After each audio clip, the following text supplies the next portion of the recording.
Shalom. I want to give you an opportunity to learn a little bit, hopefully, from Parsha Yesra, Sarah. Before I do, I want to give you a little bit of an understanding. It was Rabbi Ginsburg who I first learned from that the first 5 verses of Bereshit correspond to the first 5 parashot, the first 5 sections of the book of Genesis. Genesis 1:1 is the first parsha, Genesis 1:1 to 6. The second parsha deals with the second verse of Genesis 1, which is talking about tohu vabohu, which is this confusion and the upturn of the earth. It goes with Parsha 2, which is Noah, which begins in Parsha at verse 6 or chapter 6. The third one is about the hovering spirit that was hovering over the waters. According to the rabbi, this is the lesson that talks about Abraham and his wanderings upon what's going on. Now, the fourth Parsha goes along with the fourth verse, talking about the separating of light and dark. Now, the idea of separating of light and dark would be where Abraham, through the encouragement of his wife and again from his Lord, sent away Hagar and Ishmael. He separated the two. On the 5th day, which is what we're now going to be talking about, is the day of the crowning of Abraham and Isaac, because on that 5th day, the light is spoken of as being good. And this deals with Abraham and Sarah. And actually it deals with the transfer of the power from Abraham and Sarah. Now, I need to note for you, I think, is noted that Abraham, as king, will end up minting the first coins that are ever found on this earth. On the shekel, or the silver coin, he's going to put on one side an elderly man and his wife. And then on the opposite side, he's going to put a young man and his wife. Now, Abraham, remember, when he buys the plot of ground for Sarah's burial, he's going to use 400 silver coins in order to buy that. Now, I need to add to the word silver. The word silver in Hebrew is the word kesef. Now, again, Hebrew roots are very congested, where they're joining together large amounts of things. But kesed comes from the same root as the word kesum, kesufim, which means longing. Abraham now is longing for a world to come as he reaches this point in his life. Machpelah is seen as that conduit that he can come to. And for that, we have to go back to the previous parsha to understand that, remember, when the 3 angels approach Abraham, the 3 angels themselves, he decides he needs to provide them with meals. And so he sends his wife to baking, and he runs out in the fields to bring the cattle in so he can butcher the cow. Well, the cow escapes, and he chases it down into an area which eventually becomes a cave. Then he follows the animal into the cave, and lo and behold, he crosses Adam and Eve. Hava is down there. And so what we have then is a kesufim, a connection from beginning to end. Well, actually, I need to go back and phrase that again. He chases the cow into Hebron, which again shares its root with another word, havur, which means connection. So the cow is connecting us between this world and the world to come. Machpelah is identified as the gateway to paradise, as that place that you can ascend from one to the other. As I'm going through this, I find myself dealing with lots of things. We also have to understand that every section in this Parsha, Sarah, deals with the common theme. There is a tie or a link, a connecting between each and every set of events that are going to be discussed. The first set of events is going to be the burial of Sarah. Now remember, Sarah is going to be 127 years old when she's buried. He buries her in the cave at Machpelah. Oh, by the way, Machpelah also means door to paradise. Now, he's also going to be dealing with, in this section, the getting of a wife for Isaac, Rebecca. And then he's also going to be dealing in this section with taking a wife, the reality of Sarah's death, and he now takes Keturah to be his wife, who we understand, according to the Talmud, was actually Hagar. Hagar was never her name. Hagar, it just simply means the stranger. And so that's where we get this from. Now, the life of Zadok, or in this case, Zadokim, never ends with their death. And that's why when we go to that first line of 23, it says Sarah's lifetime was 100 year, 20 year, and 7 years of Sarah's life. Notice it ends not with her death, but with her life, because a tzaddik never truly dies. Their ideas, their expressions, the things, recollections always come forward. Whenever you quote a tzaddik's words, according to the Talmud, literally the character actually is lipping along with you the words that you're saying or expressing. So her passing is not truly a passing as we would normally think of. And so I want to give us the understanding that there's more to her life than just 127 years, although 100 year speaks of a perfect number. It also speaks of Keter, which is the supranatural. And from there, it's 20 year. 20 is actually could be divided twice, and you have 10 and 10, which speaks of Abraham and Sarah. Abraham being Hesed, Sarah being understanding. Then you also have 7 standing for the 7 emotions, which we find in the lower part of the body of a Sephiroth. So there's one understanding that goes with that. The second understanding is that when she was 100, it was though she were 20. Now at 20 is when you begin to, for a woman, she begins to create her sins. So she was perfect at 100, just as she is just beginning at 20. And at 7, she is totally innocent. And at 7, they indicate that was her beauty. So when she was 20, she had the beauty of a 7-year-old. And when she was 100, she had the beauty of a 20-year-old. That's why we find that Pharaoh, when she was 65, found her so attractive. And that's why Abimelech, when she's 89, still finds her attractive and still wants to marry her. So she's a very beautiful woman. That is one of the things we have to understand. So according to the Tanya, when a soul comes down, it deals with certain limitations. But after they pass, the soul becomes free, and having known the ways of the world, can now be free of the limitations of speech, and they're now free from all limits. Let's go back to the story again, and I want to add to this, because she only takes up a few verses in this entire thing. So we began with their age. Now, verse 2 tells us that Sarah died at Kiryat Arba, which is Hebron. Again, Hebron was the name given to the place by Ham. Remember, Ham was the one who constructed this city. It was before that, it was called Kiryat Arba, and it's the place of 4. So at this place of 4, he renames it and calls it Hebron, because he also saw this as a gateway to paradise.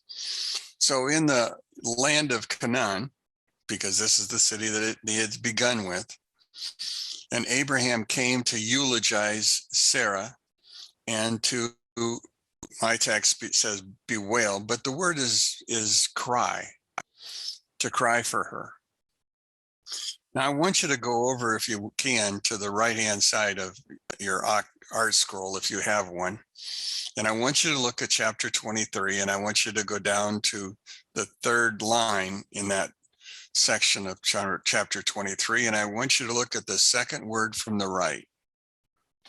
Now, if you're looking at that second word from the right, you're going to notice something very unusual about that word, or at least I hope you are. Now, this is the word for cry or to bewail. You'll notice that the second letter, that the fourth letter in that word is a cough, but it's unusual in the fact that it's small. Now, when we think about this, God doesn't have Moses write a small. We also understand that for every small letter, there's also a large letter. And so if you would go to the book of Psalms and you go to Psalm 80 and verse 14, you're going to find the expanded or the enlarged version of this. And it deals with a boar, but I'm not going to go there. So I just wanted you to understand that there, for every small, there's going to be a large. And so that's the important thing that I want you to gain from this. But I want you to notice that this small letter is talking about Abraham crying. But the word he's using for crying is the idea of a small cough. So in other words, he's not wailing. He is simply crying, either silently or at a low tone or very little. But the idea is the fact that there were tears. Now, the word for cry is baraka. The first letter of the word, the first letter of the keter is crown, is the letter kaf. So kaf is something that's spoken of as this is the crown. Now remember, I went back up and 100 speaks of keter. So again, we're trying to connect back. Now this is the 20, what do I want to say? Number 20 in our count or in our understanding, kaf is the 20th, has a value of 20. The value of 20 is mesafer. Well, mesafer is a gematria.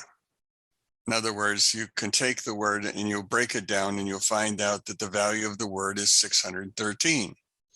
Again, taking us back to keter. So he cried because actually I think his crown was missing. He lost his wife. And so therefore he's weeping over this idea. In fact, I want you to turn to Proverbs, the 12th chapter for a second, and notice what it says about crowns. Proverbs 12:4.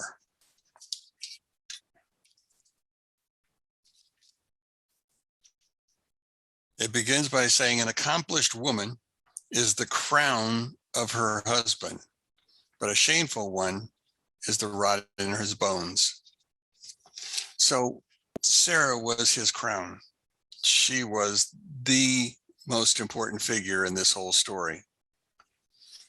Now, Abraham spiritually represented what we probably would call the upper world. In other words, his language was that of beyond the normal. He spoke in eloquence, and he spoke oftentimes above people. Well, when you do that, you need an interpreter. And actually, Abraham will have two of them. But the most important one in his life is Sarah, because Sarah represents this lower world, the explanations, the ability to understand and to develop things. So she's going to be the person that we're thinking of in this second. Also, he's going to have Eliezer, which we're going to just get to in a minute, because Eliezer was an elder, according to our story. In other words, there's a lot said about him without ever naming him. And so we'll get to that too. But I want you to understand that as we're going through this, then there's an influence that happens after the passing. Now, Abraham can't deal with the fact of his wife's death, even though they've been married for 100 years, because remember, if you go back to the Seder HaOlam, the book of the beginnings and the numbers, Abraham was born in 1948 from Adam. His wife was 10 years younger, so she was born in 1958. According to the Seder HaOlam, they were married when she was 15 years old. So if we want to figure it out from that, we know she's 127 minus 15. You know, they've been married for over 100 years. Now, as we're going through our story then, we find that as time passes, the influence of her passing never fades. Now, he's going to remarry, and when he remarries, he will marry Hagar. But again, Hagar is only a name in the sense that it speaks of the stranger, because she was an Egyptian who came out with Sarah. She was one of those things that the Pharaoh gave to him. And not only that, she was also Pharaoh's daughter. So in this movement, he takes her out. Sarah understands that there's a war between Ishmael and Isaac. And so she has Abraham separate them. So he sends them off. Now the Midrash says that there will be several times when Abraham will attempt to make contact with Isaac or with Ishmael. And so Ishmael will still be a part of Abraham's plans. God has already told him that he will be an important nation. He just won't be the nation. And that was important to him. So Abraham loves Ishmael, and he wanted him to be his legacy. But the problem was that Sarah, with God's help, convinces him that that's not the best thing for us. So Abraham spiritually was in a higher place, and we know that Ishmael was in a lower place. He was a person of this world. He was a hunter. He was those things that are found here. But Abraham saw beyond this lower portion and actually wanted to raise Ishmael's standards. Well, Abraham was an heir in believing that Ishmael could be brought to this mission that down here that he had. So, but God had already planned it out, and he knew that Isaac would be the perfect one.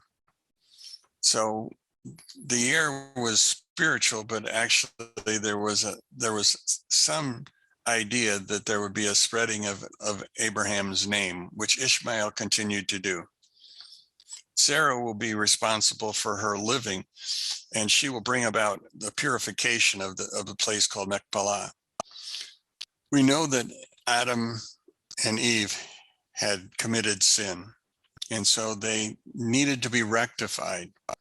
We're told that part of Sarah's soul was Ava, Eve, and that by her perfection, she would correct the mistakes that Hava had made, and she would go beyond that. So anyway, as we're going through this story then, I want to go back to the third verse. After he wails, Abraham rose up from the presence of his dead and spoke to the children of Heth. And so this is where he begins to barter for the land. And that's where we come up with the 300 shekels, where he takes the land from Ephron, the son of Radiance, Zohar. And so the land is taken, and so Abraham buries his wife there. Now, when we get to chapter 24, we see Abraham again, new episode. Now, Abraham was old, well on in years, and Hashem had blessed Abraham with everything. And Abraham said to his servant, the elder of his household, who controlled all that was his. Now, as we go through this, time out, I need to shut the door for a second. Okay, sorry about that. I was getting some background noise. So as we're going through this, we notice first off, Abraham says to his servant, the character is never named.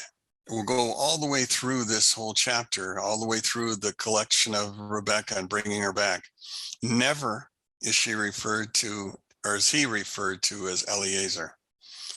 In fact, we don't see his name anywhere until we get to, actually, we have to go back into the earlier portions.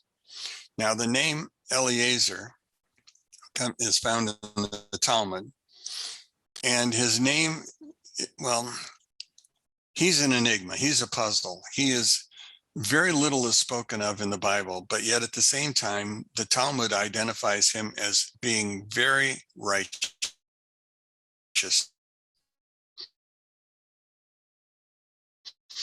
and very high in standing, men who will never die. He will simply go on to the world to come. Now, he is the elder in charge of everything, according to the 24th chapter, second verse. He's in charge of everything. But yet, he's only called an elder. But we understand from that, that it tells us a little bit and helps us to understand that he was also very spiritual. Now, he had been a servant of Abraham, according to the stories, from his earliest days.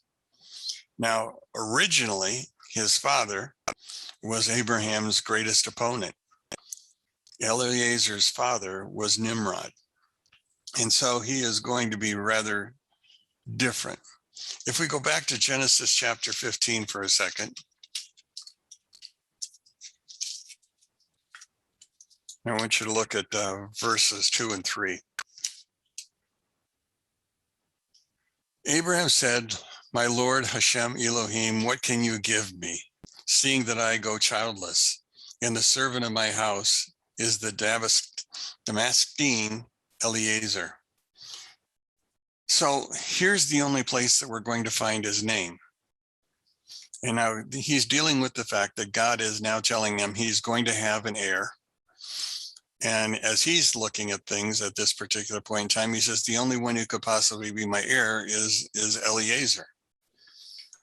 Now, Eliezer, the word for Damascene, well, there's a lot of misunderstandings. In the Hebrew, the word itself actually means may appear. So again, he's going through, he says, may in my house is this man who may appear, who's Eliezer. He's not, again, a character that we can understand as being anything more than a servant. But with the title of elder, we get the understanding that spiritually he is beyond a servant. Yet, for whatever reason, he'll be referred to as a servant as he goes to by himself, as much as anything else, as he goes to find Rebecca for Isaac. Now, as we're going through this, I need to go back to that text a second in 24, actually.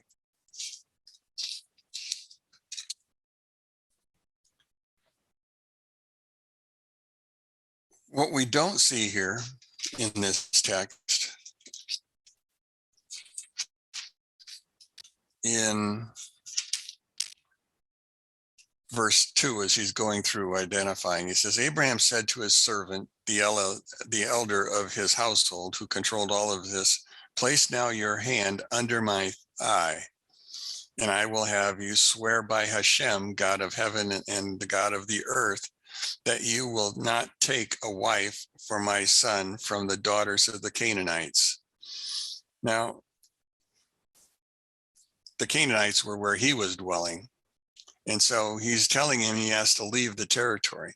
Now, Eliezer at some point had been married. And we don't know if he was still married, or if his wife was alive, or if his wife had died, but we know he had a child, a daughter. And so Eliezer had hoped that his daughter would be allowed to marry Eliezer, or would be allowed to marry Isaac. But that was not to be, because he had to go find this wife for his master. Now, he had been a servant for Abraham for so long. He not only was spiritually above most men, but he also physically began to resemble Abraham. And so as in his resemblance, Abraham says to him, I want you to go for me. I want you to swear an oath. And so that's the point behind what's going on. And so I guess I should add another thing to this. The word Damascene has a value of 318. Some people identified the fact that because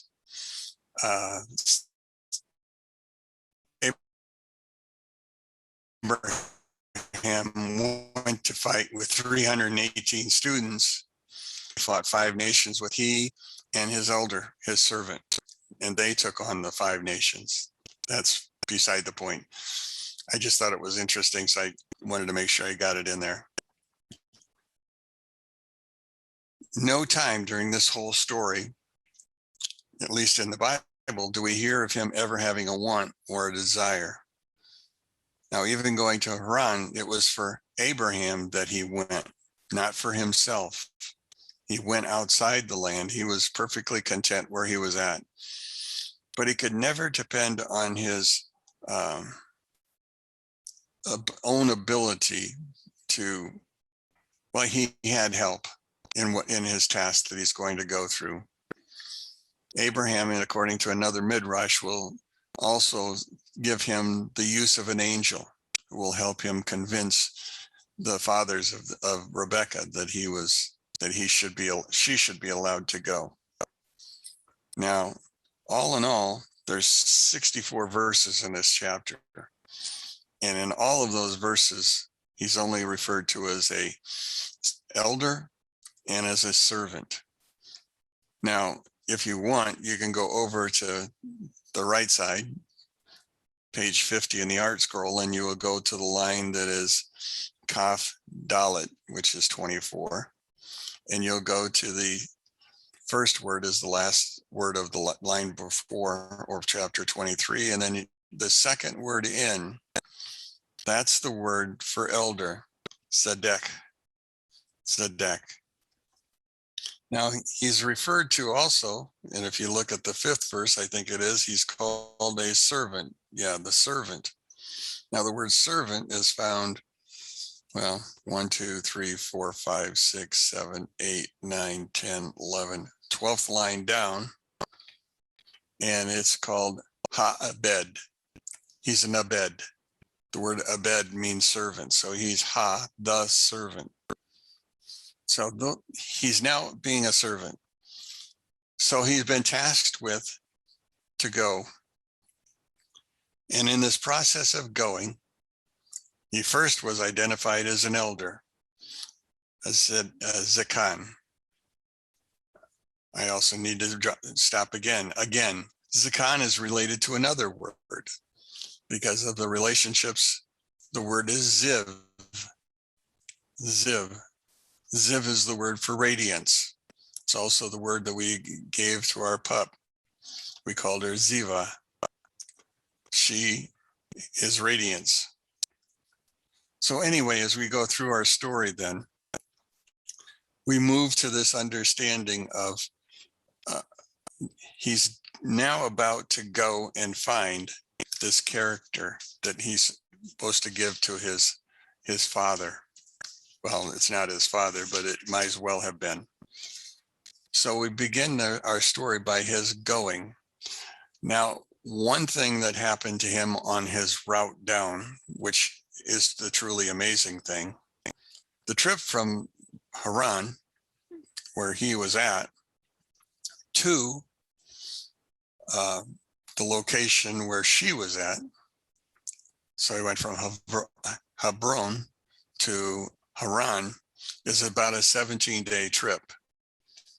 But according to the story, he arrives in 1 day. So as we're going through this, and you'll have to read this story yourself because it'll take too long if I have to do that too.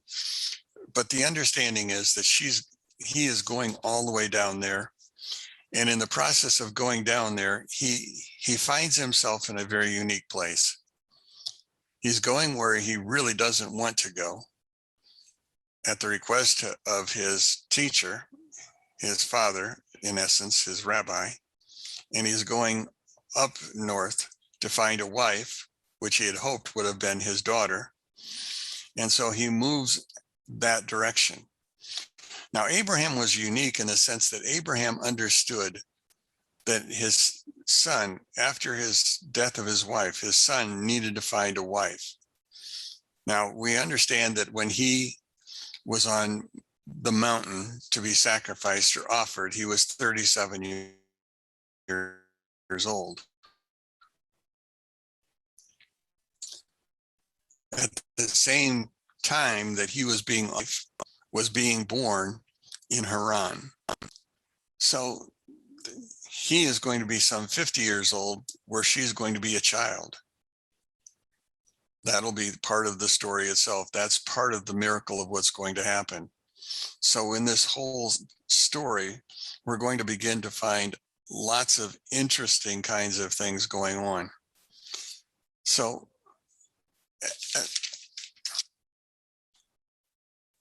no, that's too far ahead.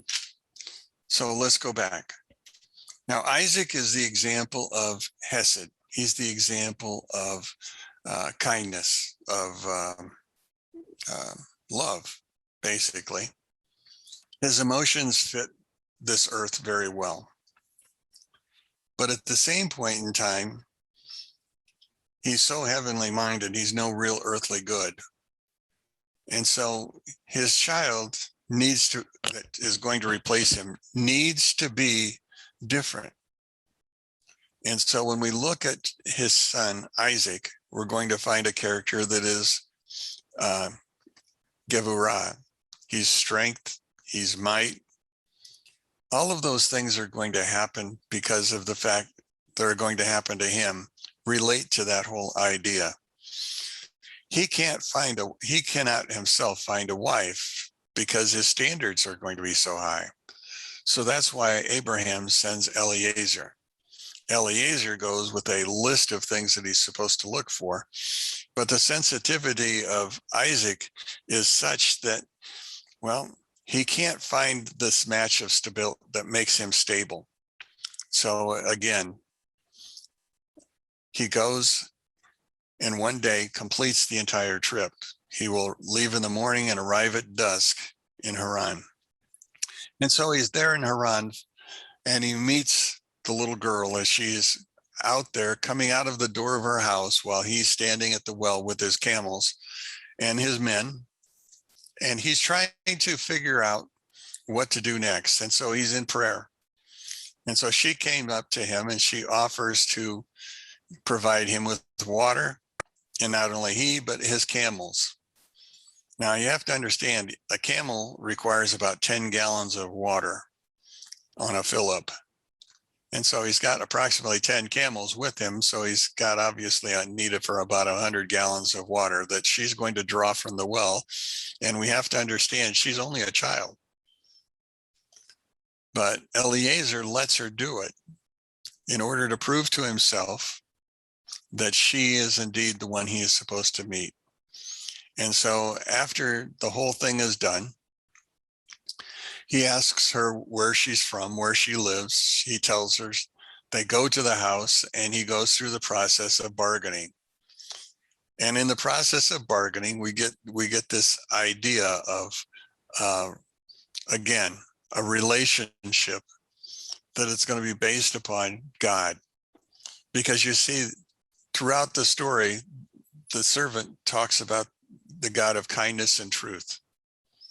Now, when he mentions the name truth, Emet, he's now naming one of his real names. God is truth. And so Laban and Bethulah both recognize the fact that he has now identified who this character is, and he is by his physical resemblance, by the words that he's using, understands that this man is dealing for Abraham. And so therefore, he says, well, yes, you can marry her, but wait till she grows up. To which he begins by saying, I need to take her now. Well, in the process of taking her now, Laban doesn't want her to leave right now. So what happens? Her Bethuel and Laban, they leave it up to Rebekah. And Rebekah makes the choice, and she decides that it's okay for them to go. And so as they complete the deals, a ring is exchanged. She is now in the process of being betrothed, and she was on her way back to marry her husband, which we find in the story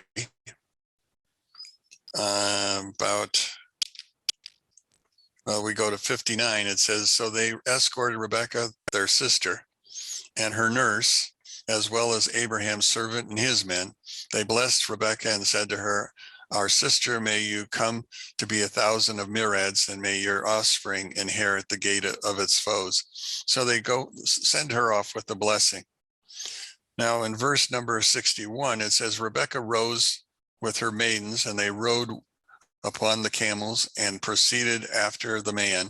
The servant took Rebekah and went. Now Isaac came from having gone to Bir Lahai Roi, for he dwelt in the south country. So he wasn't exactly at the place where his dad was, but he was coming to the place where his dad was. Why? Because he had been supplicating in the field towards evening. Now then he'll raise his eyes and he will see, and behold, camels are coming. Now remember, that was the camels were going up. Now the camels are returning. And Rebekah raised her eyes and she saw Isaac. So she inclined while upon the camel, and she said to the servant, who is the man walking in the field towards us? And the servant said, he is my master. She then took her veil, covered herself. The servant told Isaac all the things that he had done, the whole story. And Isaac brought her into the tent of Sarah, his mother. He married Rebekah, and she became his wife. And he loved her, and she was Isaac's, and thus was Isaac consoled after his mother's death. Now, remember, Isaac and Abraham, neither one were at her death. In fact, she dies apparently because of the understanding that her husband was about to sacrifice her son. Well, as our story goes on, remember, he's coming out of the desert, and it's about dusk again. Remember, when he arrives, it's about dusk. So we have to understand how dusk plays into our conversation. And so we need to understand that in a Jewish understanding, Isaac is going to produce for us. Abraham produced a morning prayers, and now Isaac is going to produce evening prayers, and later Jacob will produce afternoon prayers.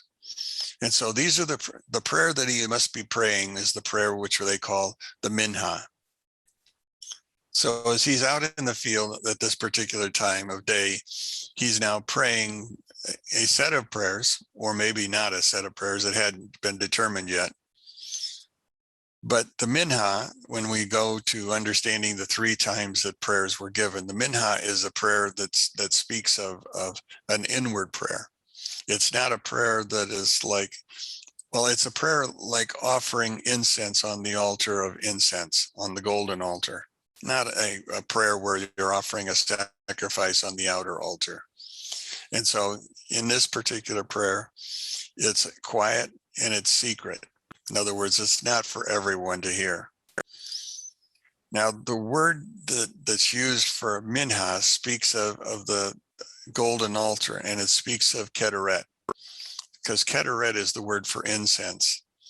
But hit kashrut, which is also a form of keteret, speaks of connection. So our author appears to be connecting this with the previous. They're both connecting to something, but it's also connecting to other places. Now, the Talmud teaches that one has to be careful with it, their prayers. And this is true of Elijah. You see, Elijah, remember, was in a battle with the prophets of Baal and Asherah, in which he gave them the morning after they sacrificed to lay out and then to pray over their offerings, to which they received nothing. Well, by the time Elijah is making his offering, it's about dusk. And so he is at the time of Mincha. So when he lays his offering on there, he sprinkles it with incense, quietly prays over. And as he does, we find that, so his offering there was acceptable. So it's about time as much as anything else. Now this Elijah, we can now link to the Mashiach, because the Mashiach, remember, is going to be coming after the announcement of Elijah. Elijah will announce his coming. So the question then becomes, okay, here's Elijah announcing the coming of the Messiah. Well, who is the Elijah in the day of Isaac? That would be Eleazar, the servant, the elder. You see, he tells Rebecca that the Messiah, or her anointed, is coming. That's what's going on. Now, again, in the Talmud in Sanhedrin, they talk about the fact that the people will go into the fields and they will again begin to pray at dusk, and they will begin to pray for the coming of the Messiah. And at that time, the Messiah will come. It is taught that the Messiah has a unique sense of smell. That's because of the Keteret, and that this will tie to us to understanding who the Messiah is by a sense of smell. Okay, so we have two parts of the story. We have the part of the story that deals with Eliezer. I've given you the part of the story with his death. The other portion of the story deals with the marriage to Hagar. Now, again, if we go to the marriage of Hagar, we're going to chapter 25 and we're going to verse number 6. Well, let's see, we got to go start earlier. Abraham proceeded and took a wife. This is the first verse. Took a wife whose name was Keturah. Now, Keturah is, again, the understanding of her name comes from the same word as Keteret. So Keturah is incense. She bore him Zimran, Yokshan, Median, Ishbak, Shua. Joksan begot Sheba and Dedan, and the children of Dedan were Ashrim. And he goes through a list of all of the characters that are there. And all of these were the descendants of Keturah. Now in verse 5, it says, Abraham gave all he had to Isaac. So this is the time when the will is divided up among the men. Now he isn't dead yet, but he is already dividing it up. He won't die for another 30 years, but the concept is that that this is to let us know that this is going to happen. Verse 6 says, but to the concubines' children who were Abraham's, Abraham gave gifts. Then he sent them away from Isaac, his son, while he was still alive. And he sent them eastward towards the land of the east. Okay. Now he gave everything he had to Isaac. So the question then becomes, what did he give to the others? Now, according to the Talmud, he gave them a name. Now it says he sent them off to the east. And if we were to be able to trace the lineages of all of those names we would find that they end up going far east, all the way to India, to China, Japan, all of those Sino areas. That's where they're going to. Now he sends them away with the name Abraham. Yeah, because look at it again. Concubines' children who were Abraham's. Abraham gave gifts. Then he sent them away. Well, how did he give him a gift? He gave him his name. Now, how do we know that he gave him his name?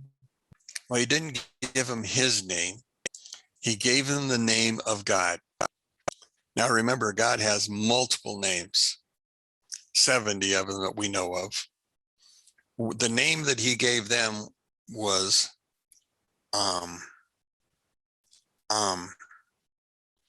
Now, the name is something that you would hear if you were in India, or if you're listening to the Buddhists, or we were listening to the meditations of those people out there, because they would go,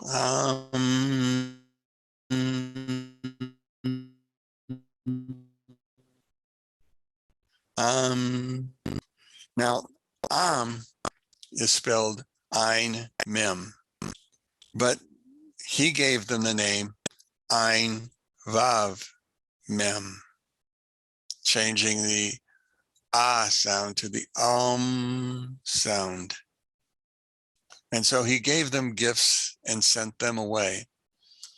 And so our Parsha, basically, if I were to go back through it, is to give you an understanding that all of the names that they received was one. And from that, many, many religions are going to sprout. Hinduism, Buddhism, Shintoism, a lot of them from out there will become part of that. And they were Abraham's children. That's what happens. Next week, we move on to a different Parsha.